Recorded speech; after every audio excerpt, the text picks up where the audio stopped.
My name's Jeff Regan. I get 10 a day in expenses from a detective bureau run by a guy named Lyon. Anthony J. Lyon. They call me the Lion's Eye.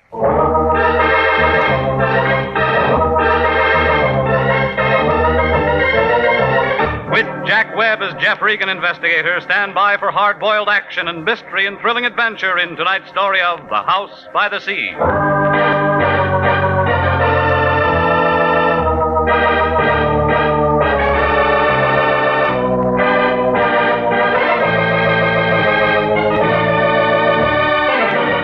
Well, this is the way it started. I walked in the office about 11 o'clock that morning. It was a nice, warm day, and I didn't have much on my mind. That's the trouble with nice days. You take a couple of easy breaths, open somebody's door, and it's just like peeling a wrapper off an atomic bomb.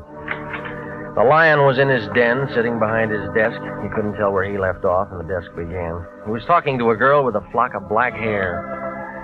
She was the kind you see driving a Cadillac convertible down Sunset Boulevard on hot Sunday afternoons. No wonder the Lion's cigar was out. It was wet on both ends. Well, come in, Regan, come in. I was just about to call you, but now that you're here, it makes things simpler. Miss Carmen, this is Mr. Regan. How do you do, Mr. Regan? Mr. Lyon tells me you're just the man I want. You said the same thing to a mortician last week. He is the man I want, Mr. Lyon. Well, that's fine, Miss Carmen. I knew you'd be pleased. I'm very proud of Jeffrey. As long as I'm in the cast, how about a look at the script, huh? Miss Carmen is associated with the famous psychic consultant, Prince Carew. I help the prince look into people's minds. Well, that ought to be real fun if all your customers are under 6. You don't believe in thought transference, Mr. Regan. Do you? I said I help the prince. Prince Carew sent Miss Carmen to retain an operator, Jeffrey. It's a very delicate matter, and I'm placing the entire case in your hands. Why didn't he come himself? Do you disapprove of me? I just want to know what's what. Well, Prince Carew never appears in public. He prefers to spend his time in meditation and thought. Yeah. I handle all of his outside contacts. So, Jeffrey, you just drive on out to Prince Carew's home in Ocean Town with Miss Carmen and speak to the prince. What kind of a retainer did he send? How much did you get? Now, see here, Regan, we don't discuss finances in front of clients. Oh, stop it, will you? This is another blind spot. You don't know what it's all about. All you know is she waltzed in here with a check, and you'd sell your grandmother to a glue factory for $2. How do I know I won't wind up being a patsy again? Is there any way I can reassure you? Buy me a battleship. Jeffrey, have I ever involved you in anything that I wouldn't undertake myself? Have I ever knowingly imperiled your life? Yeah. Jeffrey. Come on, lady. What's it all about? You work for the guy. Well, I really don't know. He was excited this morning, called me in, gave me this address, and told me to make arrangements. He must have told you something. He never tells me anything. As you say, I just work for him.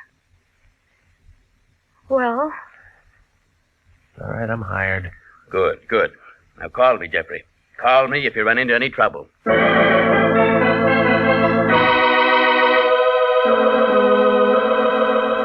Well, I asked her how about lunch. She said no. I asked her about dinner. She said something that meant no, so I gave up. You know, it's like that sometimes. The flag's up, the meter's ticking, and you're not getting anywhere.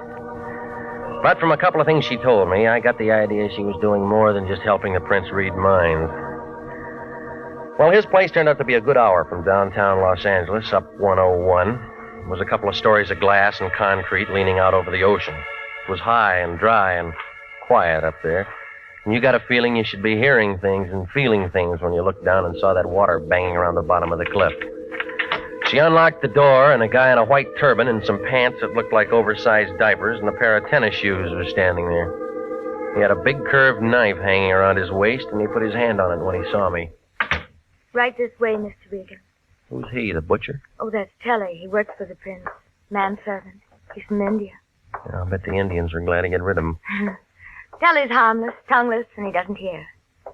I like you, Mr. Regan. Come in. Thelma, my dear, you've returned with spoils. Welcome, sir, welcome. Mr. Regan, this is Prince Carew. Regan, the Lion's Eye. I've heard of you, Mr. Regan. I'm honored. Sit down. That'll be all, Thelma. Charming girl. She handle all your outside contacts? Most efficiently. Except, of course, for matters that I must handle personally. What kind of matters? I'm in trouble, Mr. Regan, and I beg your assistance. That's all paid for. Correct. But there's a personal bonus in this for you. Why? Because, sir, I want you to save my life. You look healthy to me. I am healthy, let me assure you. But my life has been threatened. Well, that'd come under police business, wouldn't it? Normally. Didn't Miss Carmen explain that this was a delicate matter? Yeah, she did. Why didn't she call the police? I'm hardly in a position to ask the police for assistance, Mr. Regan. It is a delicate matter. Outside it says you're a mind reader, all right? What am I thinking now? That I'm a charlatan, a faker, and that I'm trying to hide something from you. That gets you the cigar. It's been a very lucrative arrangement for the most part and very satisfactory. Except, of course, for the annoyance of having my life threatened. Who's the guy? It would be of no consequence if it were a man. It's a lady, Mr. Regan. A very beautiful and lovely creature. And she'd like nothing better than to see my carcass go out with the tide. Why does she want to kill you? A matter of confidence. Suffice it to say that she is thoroughly capable of doing just that. How do you know? 1, she is erratic, ill-tempered, ruthless. 2, she called me this morning and told me what she intended to do. She giving you a chance to reach for your gun? To reach for you, Mr. Regan. What do you want me to do? I feel the entire matter could be settled amicably if you were to call on her. Inform her that you are my personal bodyguard and that you are here to protect my life. You think she'd go for that? I'm positive. How long you been blackmailing her? What? Well, your racket might last 6 months or a year, but not long enough to pay for a place like this. The answer's blackmail, isn't it? Okay. I should have told you. How do you do it? I can slip them into a trance. They spill a family secret or two. I push a buck that way. That's nice. If they want their minds read, I read them. $25 a parade. And shakedown. The guy's got to eat. You put the squeeze on her. She's an actress. She was in on a deal at the studios. She wouldn't shake? At first, I just told her I had to have a larger fee. Then they come out with it, cold turkey. And she said she'd blow your head off. Yeah, she's the kind. I went wrong on this one. I'm in a spot. Who is she? Grace Nichols, movie actress. Ever heard of her? Redhead. Makes you want to go home and kick your wife downstairs if you got one. That good? Better. But she means this business about bumping me.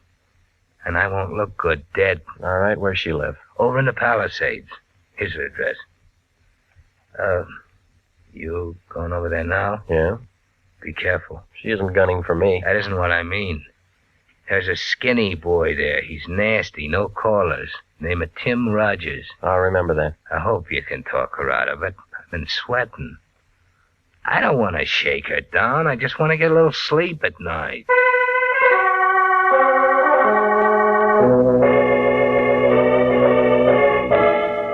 I left him sitting there, scratching his bald head under his turban.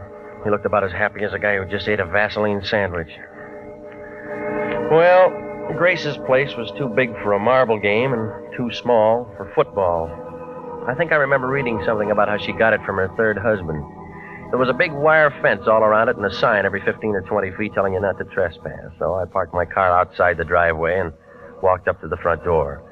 A guy in a chauffeur's uniform was standing there. He looked like a razor blade with arms. He gave me the fisheye and blew smoke in my face and kind of nudged me with his shoulder. Move on, Pilgrim. No handouts here. I came to see Grace Nichols. Yeah. I got business with her. Yeah. So tell her I'm here. Blow. You always like this, or did you miss lunch today? I don't know who you are, Pilgrim, but I don't like you. Beat it. I know you. There's something about a guy in a lineup. Yeah? He memorizes real easy. Copper. Investigator. Private or city, I don't care. You all smell the same. This isn't hunting season. You always carry a .38? Does it show? Maybe you got a broken rib. A real funny guy. I met all kinds of funny guys. Drift. I said I wanted to see her. And I said she wasn't in. All right, I'll tell you once more. I got business with her. So do a couple of hundred other guys. Watchdog? Ah, you're getting smart. You aren't. Kind of a crack is that? I want to see her, I'm going to see her. Trick I learned a long time ago. Shoot a guy in the knee and he'll never walk straight again. You ever done it? Oh, yeah? That's how I learned. Ow! That's when I learned, baby. Well, I might have to get a new chauffeur. You looking for a job? I already got one, lady. Timmy's going to be awfully upset when he finds out what happened to him. When someone works for me, they have to be perfect. Want his job? They wouldn't let me in. I'll let you in. You, do that kind of thing often? When I have to. I suppose you have a name. It's Regan. I'm a private investigator. All right, Mr. Regan, you've ruined a perfectly good chauffeur and bodyguard, and you're in my house. What have we got to talk about? A guy named Carew. The prince? Must we talk about him? He thinks you're dangerous stuff. So do a lot of people. Tell me, Mr. Regan, what do you think? About what? Me. Right now or when I'm a couple of feet away? Right now. Look, remember, I just got here. I know. You must have a first name. What is it? Jeff. Oh, Jeff, we'll get along. It's in the cards. Pretty fast deal. I like it this way. Fast. Might be a bum deck. Never mind.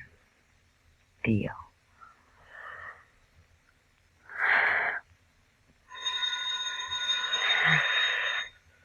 That's the bell. How much time between rounds? Well, you know me better. Hello? Yes? Yes, right here. You know a man named Lyon, Jeff? Uh-huh. He seems to be roaring. Give it to me. Yeah. Regan, is that you? Well, now, how do you figure it? Now, don't be smart. Who's the dame who answered the phone? Our client's friend. Sounds like she's a friend of yours now, or maybe you have been doing some road work. Did you have something to say, or is this the day you turned scoutmaster? I'm busy. Well, you can stop being busy, lover. It's all off. Don't tell me you're passing up a fee. I'm passing up nothing. Prince Carroll called me 10 minutes ago and told me to forget the whole thing, and that's what I'm telling you. How'd you know I was here? The prince told me, so it's all over. Finished. Forget it. I've already started something. I don't care what you've started. Now, just remember, you finish it on your own time and expense sheet. You look worried, Jeff. Anything I can do? I'm called off. You mean you're out of a job? I got one. Remember, you put my bodyguard out of commission. You owe me something. Oh, Tim, boy, he'll come around. I don't want Tim anymore. I want you. I'll get you a drink. We can talk about it. Carew told me that Tim was a pretty good boy. You can fill his shoes. Come here and get your drink. Now, tell me about 9 o'clock tonight. It'll get dark. I got a new dress. I think you'll like it. I probably would. The place above Malibu, we could have dinner and listen to some music. I want to be with you, Jeff. That deal's fast again. I don't care. I don't care. I just decided something, Jeff. I'm going to like being with you. I'm going to like it a lot.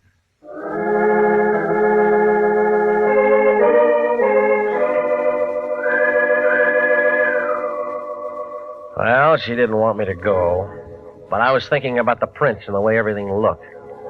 I told her I'd see her that night. I was just climbing into my car when Tim Rogers, her ex-number-1 boy, stepped out from the gate. I waited for him to walk over. You're pretty good with your women, Regan.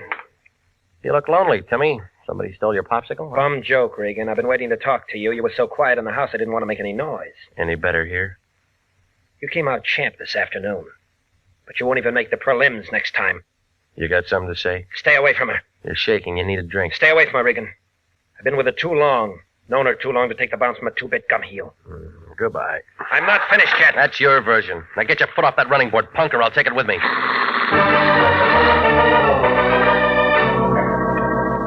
I left him standing in the middle of the driveway. If I'd have waited another minute, he'd have been crying. I stopped off and had some barbecued ribs at a drive-in out on Sunset. It was just getting dark when I got to my place. I had company. It was Velma Carmen, Prince Carew's right-hand man. She was sitting on the edge of my sofa. Her back was as stiff as a filing cabinet, and there was a little ring of white around her lip. She looked like she'd just been measured for a coffin. There was a .25 automatic sitting in her lap. I've been waiting for you, Mr. Regan. I asked the janitor to let me in. Yeah? He was very nice about it. I told him I was associated with one of your clients. Yes, I told him I was associated with one of your clients. Did you know that Prince Carew was my husband? Since when? Oh, a long time now, a long time. Not many people know that. Is that what you came here to tell me? No. I came to tell you that you don't have to worry anymore. None of us have to worry anymore. You mean you're calling me off the case? That's it. That's exactly it. I'm calling you off the case. Well, I've already been called off. My office phoned me when I was over at her house. Grace Nichols? Yeah. Then it was about her? Yeah. Well, then, we don't have to worry anymore, do we? No. She's very pretty, isn't she? I've seen her many times. I think she's quite pretty. I could hardly blame the prince. I could hardly blame him at all. What are you getting at? Could have told the others were pretty, too. Where'd you get that gun? This? I bought it for $30.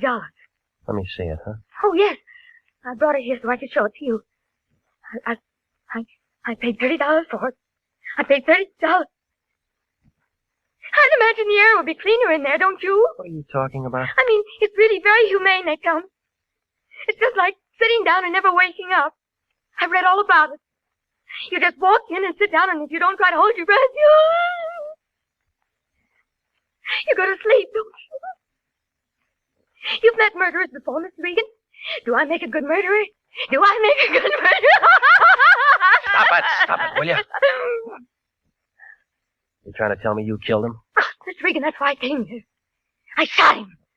I walked up behind him and I put the gun close to his back and pulled the trigger. They don't make such a great deal of noise, do they? I left him sitting there in his house by the sea, and he looks very much alive. Only he isn't alive at all. Now answer me. Now answer me. Do I make a good murderer?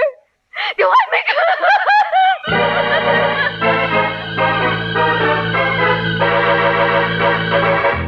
You are listening to the story of The House by the Sea, tonight's adventure with Jeff Regan, Investigator.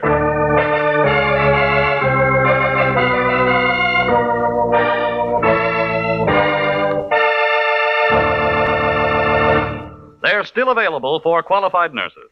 Yes, the Army Nurse Corps Reserve still has commissions available. If you are a graduate registered nurse between the ages of 21 and 45, you may be eligible for a commission in the Army Nurse Corps section of the Regular Officers Reserve. To find out if you do qualify for a commission in the Army Nurse Corps Reserve, apply to the Adjutant General, Washington, D.C. And now, back to the story of The House by the Sea and Jeff Regan, Investigator.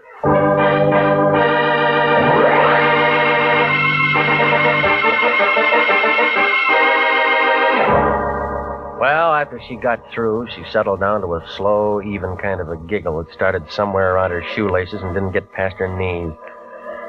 It was one of those things that gives you a feeling like somebody's standing in back of you with a red-hot iron ready to press your pants before you get them off. But she wasn't going to do any more talking, so I went downstairs and brought back a doctor friend of mine named Sammy Wing. He brought his little black bag with him and gave her a shot of something, and she wilted like last night's orchid and went to sleep on my couch. Sammy began talking. Some playmate. Wish I'd have been here for the party. I had 4 appendectomies and 1 broken leg today, so they're alive. How is she? You know her better than me. No, she's going to be all right. But she'll wake up in 5 or 6 hours and want some water. And then what? She might ask you what happened, or it might start all over again, whatever it was. By the way, what was it? Well, I found her here when I got home. I should find something like this. She said she killed an ex-client of mine. Oh, maybe I'm lucky at that. What does all the past tense mean? I was called off the case. Oh, nice. It's all clean, no clients to protect. Is there a corpse someplace? I don't know, Sammy. Call the police, they'll find out. And then you and me can go out and get a drink. She said she used this gun. Smell it, Sammy. It hasn't been fired. Safety catch is still on. She's pretty and she's nice, and I'll bet she looks like $1 million in a bathing suit. But if I'd have met her within the last 3 hours, I'd have run for help. Call the police. Is that professional? This is acute hysteria. The kind that pops off guns and pops off people and does a lot of things they can't remember later on. Call the police. What about the gun? Other guns. Call the coroner while you're at it. Tell him to go out there with some DOA forms. He'll use them. Will you stay here with her till I get back? Corpse hunt? Just an idea. Hitler had an idea. The odds were against him. You got about as much chance as a 3-legged horse in the Kentucky Derby. She's bit somebody, and she's told you about it. I want to make sure. What do they do when a private eye walks in and messes up a nice, clean murder? Sammy, will you stay? Had any bourbon around here? Yeah. Okay, take your time. Maybe both of us will get our pictures in the paper.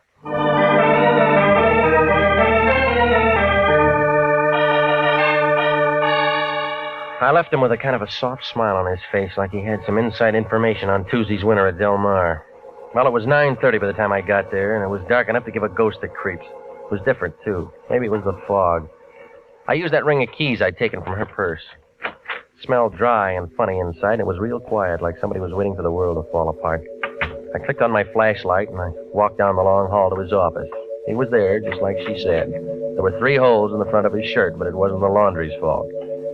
I spotted a .38 on the floor by his hand. I broke it, and 3 cartridges came out. It was the right gun for the job. He was pretty messed up. While I was standing there trying to figure Velma Carmen's story, the lights came on.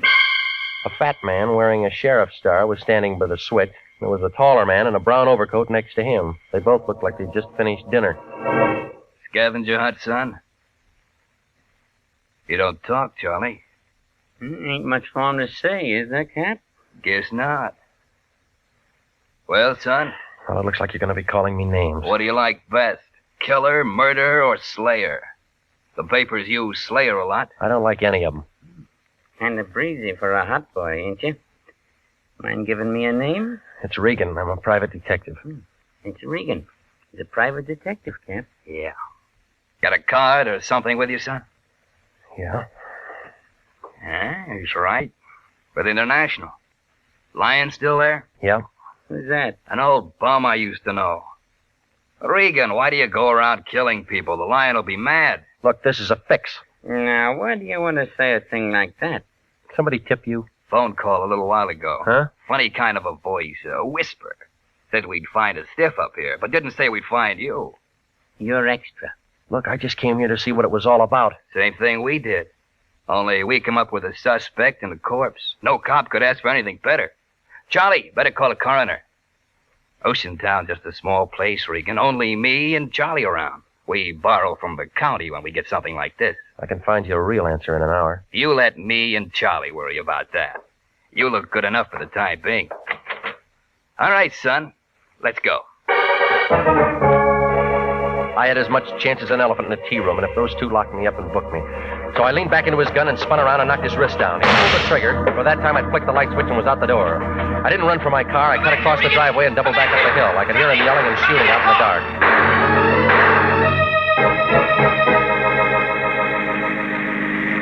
I hailed a cab about 5 blocks away, and he took me to the place above Malibu. I found her in the booth with a piano player. She was wearing one of those black strapless things, and it was worrying a couple of bald-headed guys sitting at the bar. You're late, Jeff. We said 9 o'clock. I've had 3 drinks all alone. You want me to get mad, or are you going to catch up? How long you been here? You sound like you're out of the mood. I thought we were going to look at the stars together. How long you been here? It's 9 o'clock. What's the matter? I've been working tonight. Well, it's after hours now. Tell me how you like my new dress. It's the right color but the wrong cut for a funeral. I haven't read the obituaries today. It'll be in tomorrow's paper, only it'll make the front page. Have a drink? Let's wait for tomorrow. Your friend was killed tonight. What friend? Carew. He was no friend of mine. I told you that. So did he. Car smash up, or did he fall off his house? 38. We didn't talk about him this afternoon. Let's not start now. Look, 2 cops in Ocean Town are kind of crowding me. They think I'm going to take a good picture. That why you're late? It's a murder rap, lady. We should have had dinner together. They'll be knocking down your door in the morning. Why, darling? Because you threatened to kill him, because he hired me to call you off. Oh, wait a moment, Jeff. You've been having fun up to now. Who told you that? Why do you think he sent me over today to sell magazines? I never found out you were called off. I suppose he hired you to scare me. Jeff, we're old friends now. I can tell you a family secret. I know about him blackmailing you, and that puts you ahead of me for the cops. Did you do it? I don't know. Did you? What he told you don't sound right. What does sound right? I went to him one day and put him in a trance, only I used scotch. Found out what he was doing and how I was doing it, so I turned the tables. It was good, clean fun, but expensive for him. You've been draining him? I thought that's why you came today. That's why I had Timmy around. Well, some of this is beginning to make change. If he was your meal tickets, then you got an alibi. I don't feel like stars anymore, Jeff. Let's go over to my place and talk.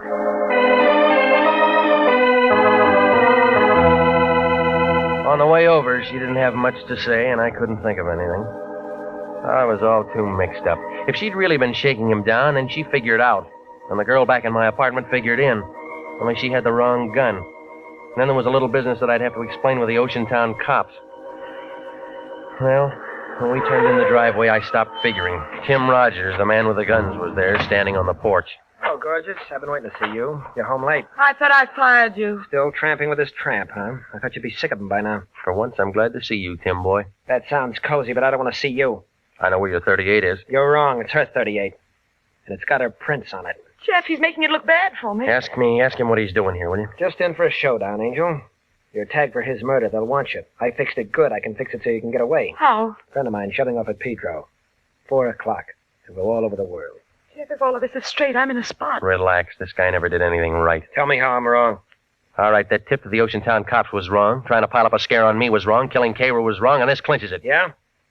Well, that's where you're twisted, Pilgrim. I got a warrant out for you right now.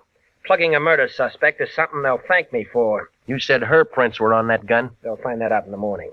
And how was I to know? Just happened to hear on the radio they were looking for you tonight. I see you, I plug you. Everybody will be sorry, but it'll be manslaughter and suspended. I worked it once in Toledo. What do you say, Angel? Do I plug him and meet you somewhere in 2 weeks? Let me have a smoke. Let me think it over. Sure. Sure, go ahead. Angel.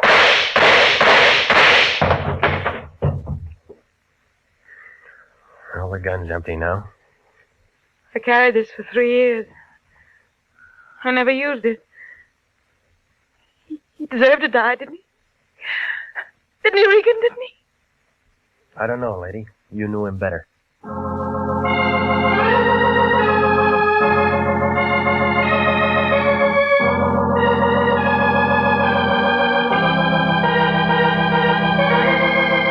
Well, it unwound like red thread in the Levi factory. Grace Nichols had been putting the shake on the prints. He got tired of it and called me in and told me his phony story so he'd have a good self-defense angle when he finally got around to shooting her some afternoon. He had Tim planted there to keep me from really seeing her. Oh, it was a nice idea, only I bounced Tim and got inside. And then Tim made a phone call and the Lion jerked me before I had a chance to compare notes with her. I guess Tim went kind of crazy seeing how well we got along together, and he figured Grace would do anything if she was wanted for murder. So he killed the prince and made her the patsy with those fingerprints. She'd handled the gun before, see. But then I had my caller, Velma Carmen, the prince's wife. She went kind of crazy, too, when she walked in and found him dead. It took 3 doctors a couple of weeks to tell her what really happened. When I told it all to the Lion, he was mad at first, but then he saw Grace Nichols' picture in the paper. He asked just one question. What was I doing at Grace's place all afternoon? I didn't even bother to answer him.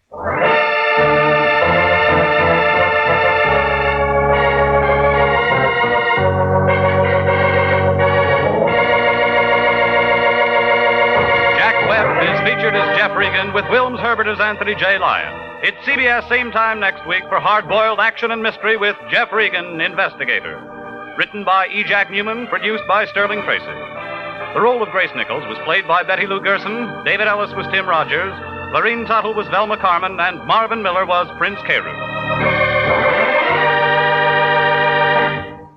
29,000 nurses are needed to join the new Army Nurse Corps Officers Reserve. 4,000 of them, if they wish, may choose active duty. All nurses who receive reserve commissions will benefit from the opportunity for specialized training offered to them by the Army.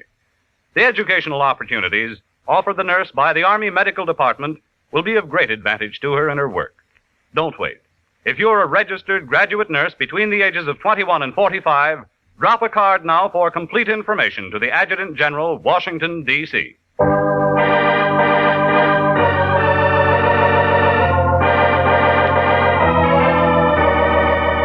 Original music for this program is by Dick Arant. Jeff Regan, Investigator, is heard every Saturday at 9:30 over CBS. Bob Stevenson speaking. This is CBS, the Columbia Broadcasting System.